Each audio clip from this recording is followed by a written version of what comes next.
said about Jack Milling. We've got to talk about it. You're not on till 2, right? Yeah. Come up west and have some lunch with me. Please?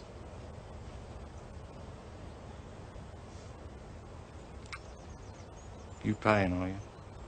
Go on.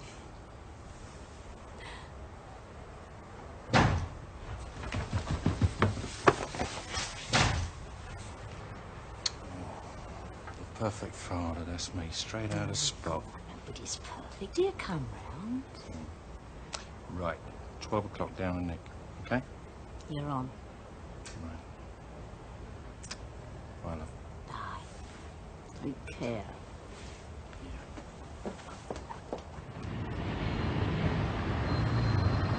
Bit of a Barney, then? No, nothing important. Well, does it bother him, do you think? What? Not that you're Detective Inspector up west and he's still PC Plod. Would it bother you? Definitely.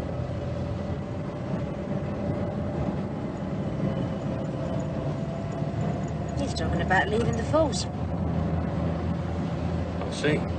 What would he do? Dunno.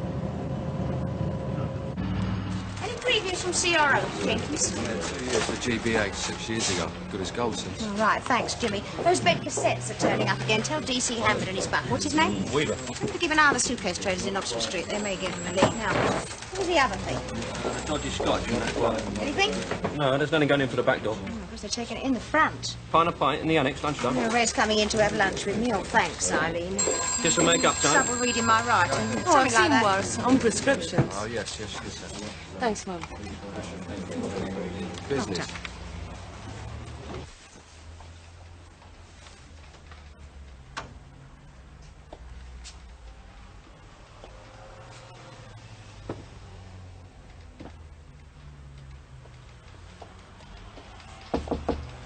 Come.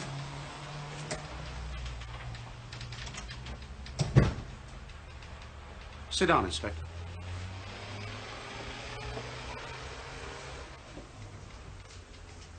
Afraid I've got some bad news for you. There's been an accident. Steve? No. Ray? Yes.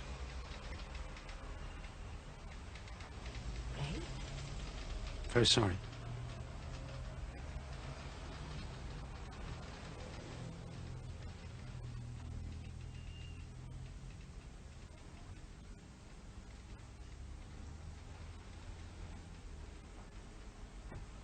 Oh. God. Didn't feel well. I came back early. Dad, I've got a headache. Do you think you could get me an aspirin? We're right after them, love. They're on the list. Yeah, look, I'll tell you what. Give me a minute. I'll nip down to the chemist. I won't be a moment. Where have I put my coat? Steve, I want to talk to you on your own. It's about your dad. Oh, don't talk to me about him. What? I mean, I'm not going to apologise to him. I mean, why should I? I got that new cassette yesterday, and that was the first time I had a chance to hear it this morning. And he comes in carrying on and makes me switch the thing off. It's the same every morning. He's asked me to come jogging with him tomorrow, just because he's got a day off. I mean, I can't live with all this. Who needs all this early morning aggro anyway? And another thing, if he thinks he's going to stick one across my face without... He's got another thing coming. Steve is dead.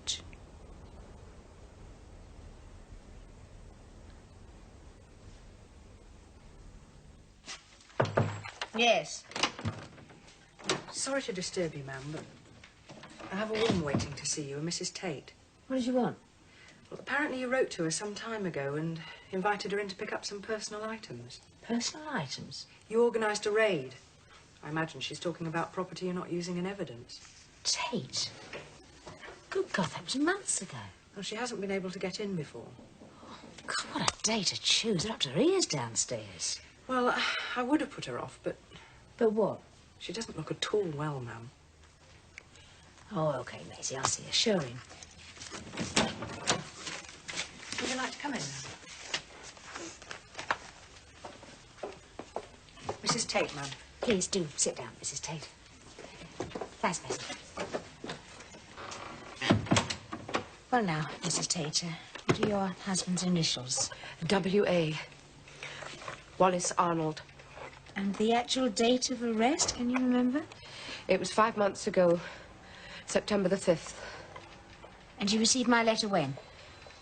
It would have been about 10 weeks ago when I was in hospital. Have you got the letter? Oh!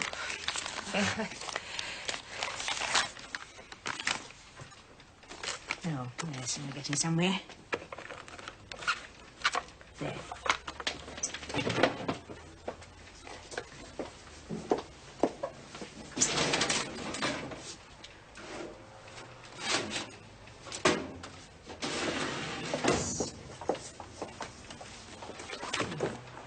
I wrote to you on November the 8th.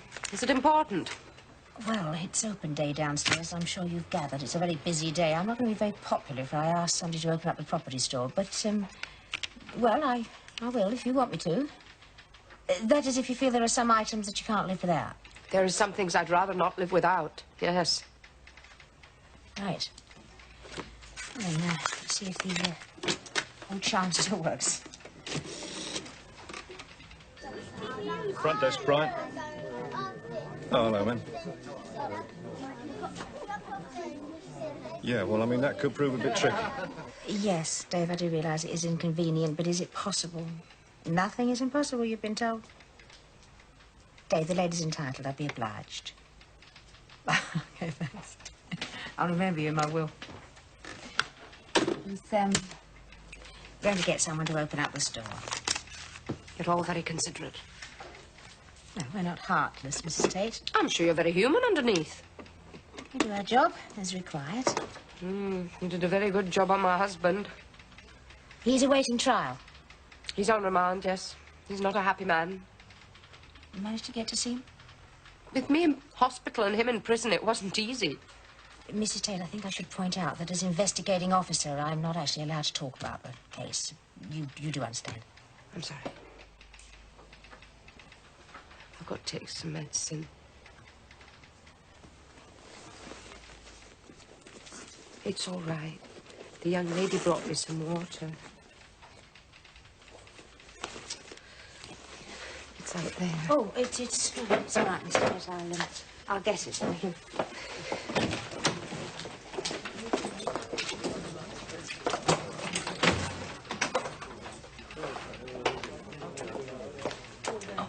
Well, we can always send out for some more if we... Don't make another sudden move like that. Don't make any moves at all without first giving me notice. Don't.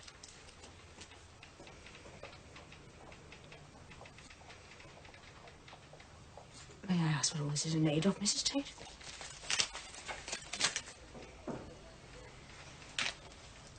What are these demands? I would like you to make one phone call and get the ball rolling.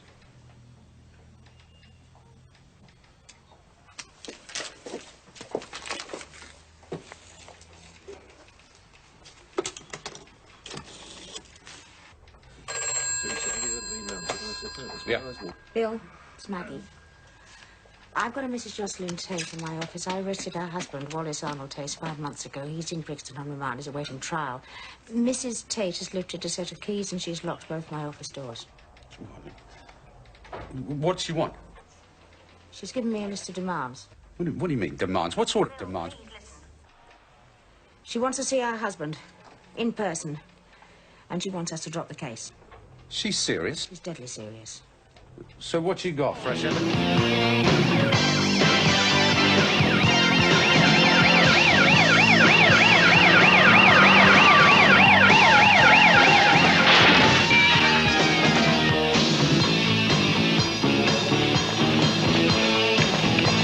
Turn that noise off. Noise?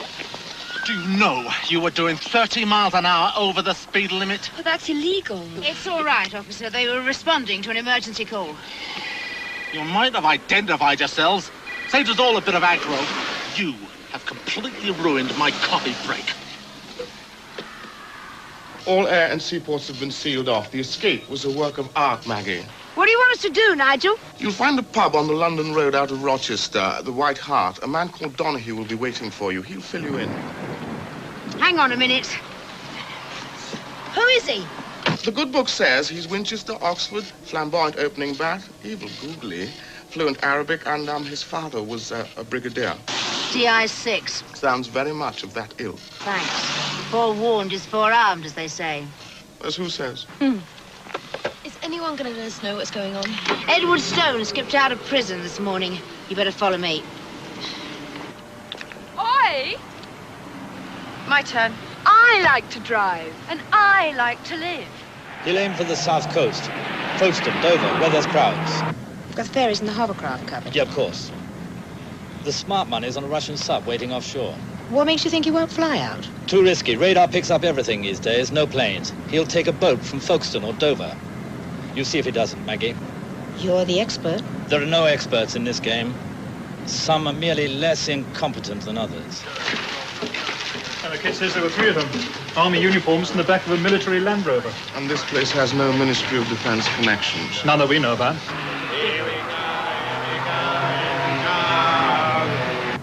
All right, Nigel. They think Stone is disguised as a soldier with a couple of minders, and they're using a military Land Rover. How did they find out? A couple of kids saw them changing in a disused factory near the prison. Soldiers. Cheeky bastards. They killed one of the kids. They what? The one got away, and he told the police. Here's my car.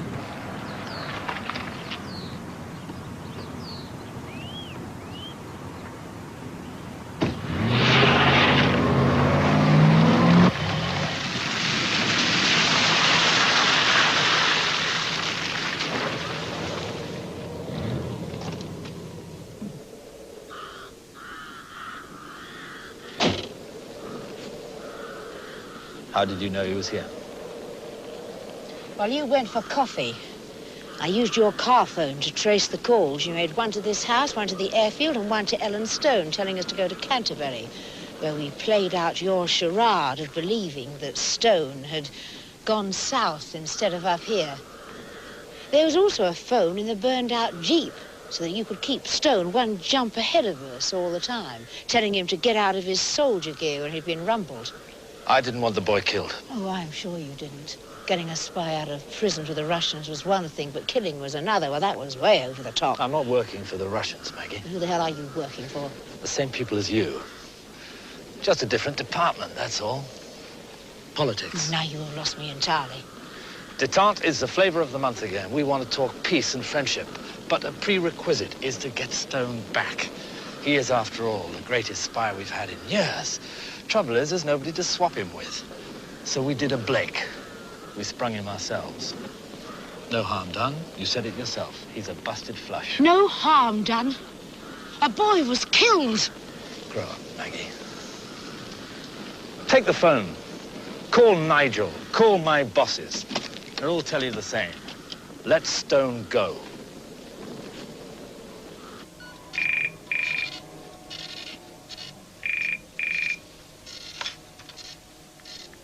Beaumont. Nigel, we've got Stone. Yes, I've heard.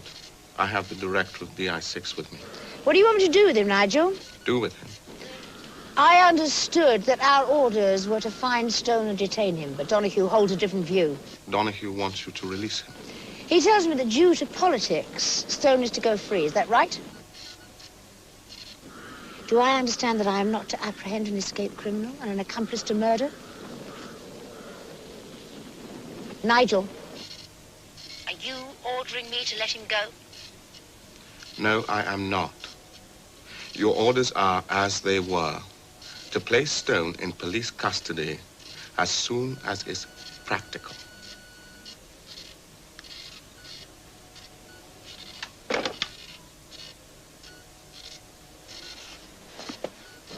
I'm really sorry about this, Maggie. Get her in my car. What are you doing? Where are you taking them? Local police station. But you've been ordered to let them go. Stone goes back where he belongs. And that isn't some comfortable Dakar on the Black Sea. politics!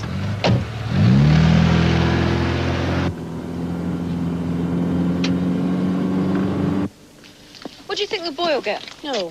7 to 14 years at Her Majesty's pleasure.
Peter Gilmore was about the only person that was never sick when we were on it.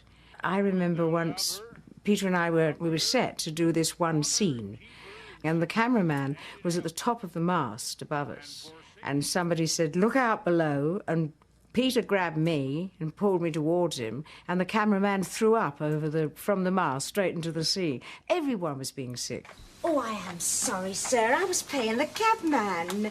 After Anna Needham's sudden death, husband James's love life was in the doldrums, until, that is, Letty Gaunt in the form of Jill Gascoine sailed into port in the 4th series. Oh, I'm pleased to meet you. I went in as the governess, and then they decided that it would be a good idea if I came back and married Peter in it.